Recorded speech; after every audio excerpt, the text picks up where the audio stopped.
श्रीमती रंजीत रंजन जी, आप। धन्यवाद अध्यक्ष जी। सर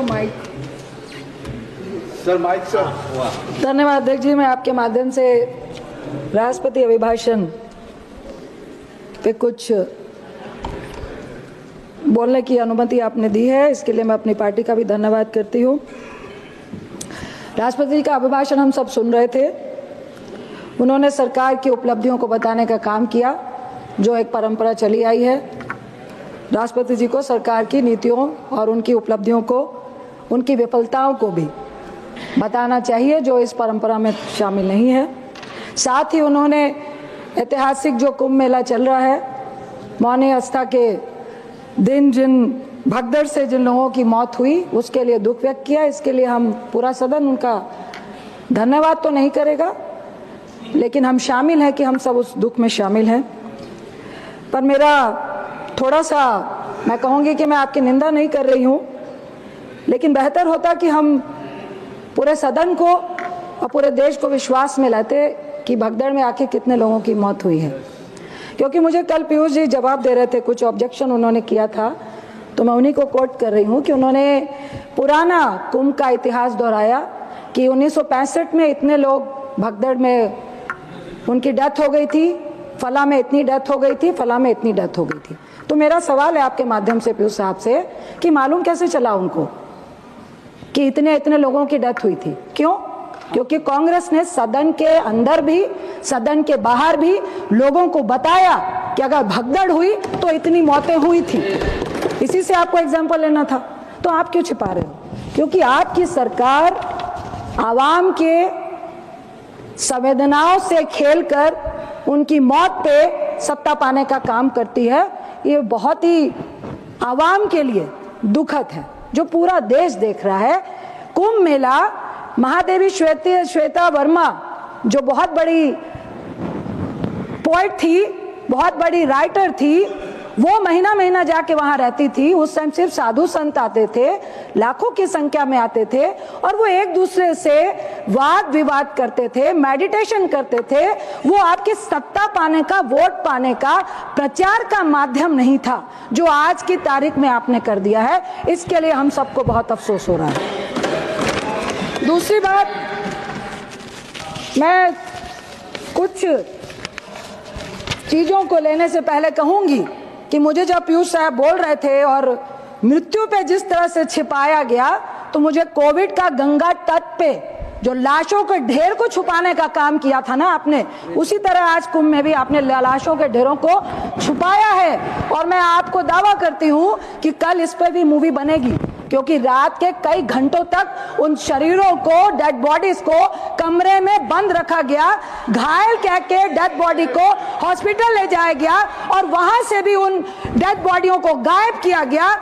एसपी ने कहा मेरा नाम नहीं लेना, लेकिन जबरदस्ती लोगों से साइन कराया गया और कहा गया कि कहा जाए कि उनकी अपनी बीमारी से और नेचुरल डेथ हुई थी कुंभ मेले में, ना कि भगदड़ से हुई थी। ये हम सब के लिए बहुत शर्म की बात है। मैं पांच छह सब्जेक्ट पे राष्ट्रपति अभिभाषण पे बोलना चाहूंगी। उससे पहले मैं पूछूंगी राष्ट्रपति अभिभाषण में, क्योंकि सरकार ने कहा कि यह गरिमापूर्ण अभिभाषण है, यह सुनहरा कागजों पे दिखाया गया कि ये देश के सुनहरे दिन 10 सालों से चल रहे हैं, लेकिन ये सच्चाई साहब और आपकी सरकार ने कहा गरीब भाइयों, बस आप शौचालय लो, महंगा गैस सिलेंडर लो, 5 किलो सूखा अनाज लो, बदले में ना नौकरी की बात करना या सोचना, ना महंगाई को कम करने की बात करना, ना गैस सिलेंडर को सस्ता करने की बात करना, बस सरकार को वोट देना।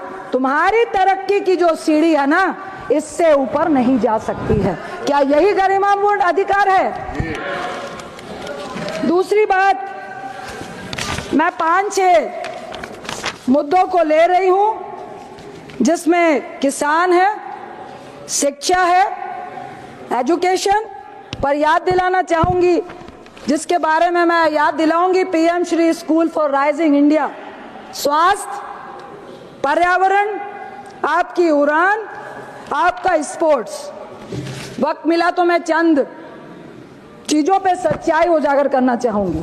किसान की बात आप करते हैं, बहुत बड़ी बड़ी बातें करते हैं। सबने कहा कि आखिर 10 साल में किसानों की आत्महत्याएं क्यों बंद नहीं हुई, 1 लाख किसान आज भी आत्महत्या क्यों कर रहे हैं, 3 कृषि कानून वापस होने के बावजूद किसान संतुष्ट क्यों नहीं है। और डल्लेवाल जी की बात आज यहाँ पर किसी भी भाजपाइयों ने नहीं कही, सत्ता पक्ष वालों ने नहीं कही। आज लगभग 73 दिन हो रहे हैं जो किसानों की मांग के लिए मौत की शैया पर पड़े हुए हैं और आपके सत्ताधारी उनका हालचाल पूछने तक के लिए नहीं गए हैं। क्या ये किसान का सुनहरा दिन है? दूसरी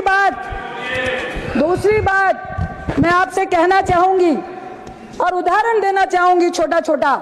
हमने किसानों की बहुत सारी बातें करी, आप खाद की बात कर रहे हैं, यूरिया की बात कर रहे हैं, लेकिन जमीन में ना वक्त पे उनको खाद मिल रहा है, ना जमीन पे उनको जो एमएसपी अभी तक गारंटी नहीं दी है, लेकिन जो एमएसपी है उस पे भी सही वक्त पे किसानों से अनाज नहीं खरीदा जाता है। ये सच्चाई है। साथ ही मैं एक छत्तीसगढ़ का उदाहरण दूंगी कि अभी 1 साल पहले जब विधानसभा के चुनाव हो रहे थे, हमारे प्रधानमंत्री साहब, मैं मंत्री जी को कहूंगी कि उनको सुनना चाहिए, जवाब देना पड़ेगा। प्रधानमंत्री साहब चुनावी प्रचार में छत्तीसगढ़ के आवाम से, किसानों से कह के आए कि किसान भाइयों, कांग्रेस की सरकार 2640 रुपए धान का दे रही है, हमारी सरकार आएगी तो हम 3100 रुपए प्रति क्विंटल एमएसपी देंगे। क्या ये प्रधानमंत्री की गारंटी झूठी थी? क्योंकि मैं कह रही हूं झूठी है। वहां पे धान का, शांत रहिए प्लीज, वहां पे धान का एमएसपी मात्र 2300 रुपए दिया जा रहा है। मैं इस सदन में चुनौती देती हूं कि वो 800 रुपए दिए गए हैं क्या? लिखित में प्लीज, लिखित में क्या दिया गया है? क्या वो 800 रुपए मिलेंगे? क्योंकि प्रधानमंत्री कह के आए थे कि एक मुश्त 3100 रुपए हम किसान को देंगे, जिसमें आपने किसान को गुमराह करके छत्तीसगढ़ की सत्ता तो हासिल की, लेकिन किसानों का दिल जीतने में आप हार चुके हैं।